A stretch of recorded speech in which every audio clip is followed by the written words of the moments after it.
नमस्ते, Vande Mataram. Revolution India channel पर आप सबका हार्दिक स्वागत, अभिनंदन। दर्शकों, जैसा कि हर बार मैं एक वायदा करता हूं, किसी न किसी खास शख्सियत से मुलाकात कराऊंगा और आज खुद रिवॉल्यूशन इंडिया परिवार गौरवान्वित महसूस कर रहा है। आज के हमारे खास मेहमान श्रीमान महावीर गुड्डू जी, संगीत नाट्य अकादमी का जो सर्वोच्च सम्मान होता है राष्ट्रपति जी के हाथों, वो सम्मान आपको पिछले दिनों मिला है, उसके लिए ढेरों आपको शुभकामनाएं। शुक्रिया सर, मेहरबानी सर। ये जो पुरस्कार है, ये आपको तो पता ही है कि भारत का सर्वोच्च पुरस्कार है संगीत का जी। पद्मश्री वाले लोग भी ये सोचते हैं कि संगीत नाटक अकेडमी का अगर नहीं मिला तो बात अधूरी रह जाती है जी। और सर, इसके लिए आपको पता है कितनी लंबी साधना में लगभग 52 साल मंच पे हो गए जी। उससे पहले हरियाणा सरकार कोई भी आई, बड़ा मान सम्मान रहा। वो मुझे नहीं, वो मेरे इकतारेक और हरियाणवी वेशभूषा कर उसको रहा।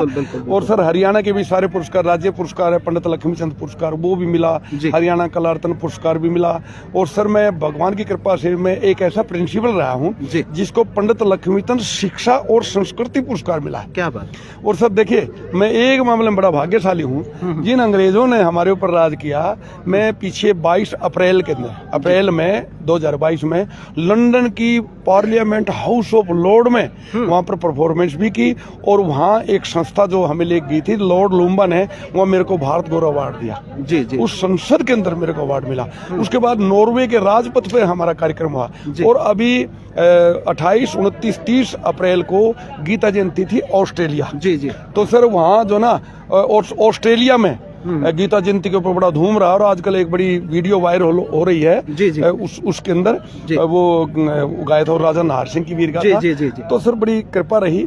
हम तो बचपन से, मेरे को सर अमेरिका के अंदर नवंबर में मेरे को लॉस एंजलिस के अंदर हॉलीवुड में, वहां पर अमेरिकन यूनिवर्सिटी पीएचडी दिया। क्या बात है। तब मैंने उनको एक बात कही थी, ये दर्शक और बच्चे मेरी ये लाइनें ध्यान से सुन लें।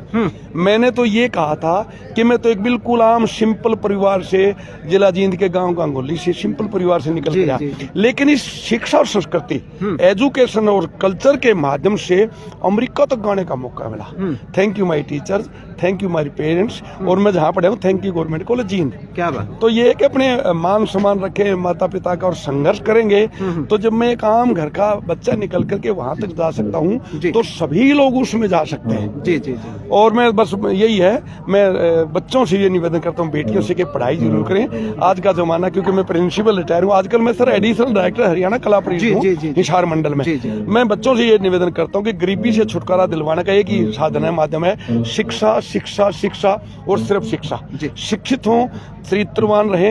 और जो ये आजकल के बच्चे हैं जो कलाकार हैं, उनसे मेरी एक निवेदन है कि वो फूहड़ ना गाएं जी। हमारी संस्कृति में बहुत कुछ है, और अगर वो संस्कृति के साथ अपना जीवन यापन करेंगे तो 100% में ये तो नहीं कहता कि वो जहाजों में उड़ेंगे, लेकिन दाल रोटी की कोई प्रॉब्लम नहीं है। आज आप संत शिरोमणि श्री सेन जी महाराज जी की जयंती कार्यक्रम में अपनी परफॉर्मेंस देने के लिए आए हैं। किस प्रकार की सांस्कृतिक प्रस्तुतियां इस मंच से आयोजित होनी है? सर, बेसिकली क्या है कि मैं हरियाणा कला परिषद में एडिशनल डायरेक्टर हूँ। मैं 5 जिलों का अधिकारी हूँ।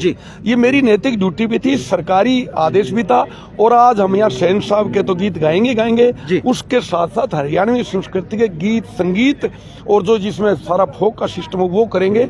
हमारा पूरा ग्रुप मैं लेकर के आऊँ, लड़के लड़कियां, एक अन्नू सैनी कलाकार आएगी, एक ज्योति नागर आएगी, और मेरे ख्याल से रामकेश जीवनपुरी आ रहे हैं जी। मैं तो मन से कहता हूँ भाई, राजनीतिक बात वहाँ होंगी, हम तो हरियाणवी संस्कृति की बात करेंगे और बड़ा धूमधाम के साथ करेंगे सर, और बढ़िया ढंग से इसको मनाएंगे। और सैन भगत जो है ना, जब हमारा भक्ति काल है, उनमें जो महान संत है, उन संतों में से एक संत है, उनको नमन करते हैं, उनके चरणों में वंदन करते हैं कि वो हमें आशीर्वचन देते रहे, आशीर्वाद देते रहे। और उनकी कृपा सभी हमारे हरियाणा वासियों पर, भारतवासियों पर सैन साहब की छत्र छाया रहे। गुड्डू साहब, आपने जो वेशभूषा पहनी है उसको दर्शकों को बताते चले। सामने ऊपर, सबसे ऊपर है पगड़ी है सर, ये जी, उसको ये पगड़ी है जो, इस पगड़ी के सर कई चीजें हैं। ये हेलमेट का काम भी करती थी हमारे बुजुर्गों का सामान उठाने में। ये जो पीछे जी। ये एक तरह से रीढ़ की हड्डी को बचाने का काम हमारी करती थी। ये फिर चादरा रखते थे, मैं थोड़ा सा सुंदर बना दिया भाई, ये चादरा ऐसी चीज है कि आप इसको ओढ़ भी सकते हैं। ये कुर्ता है। और ये ज्वेलरी की जो बात है ना सर, कई लोग मेरे से बहस करते हैं कि हरियाणा में ज्वेलरी नहीं पहनते। मैंने कहा ऐसा नहीं है, जिसका ब्यों तो आया करता वो सभी पहनते थे, भी पहनते थे। मैंने गीत भी बताया उनको। एक है वो मैं तो छैल छबीली नारे नारंगी शेरे वाले, उसकी लाइनें हैं कि मेरे सजेंगे दामन चूंदगी तेरे पगड़ी तुरेदार।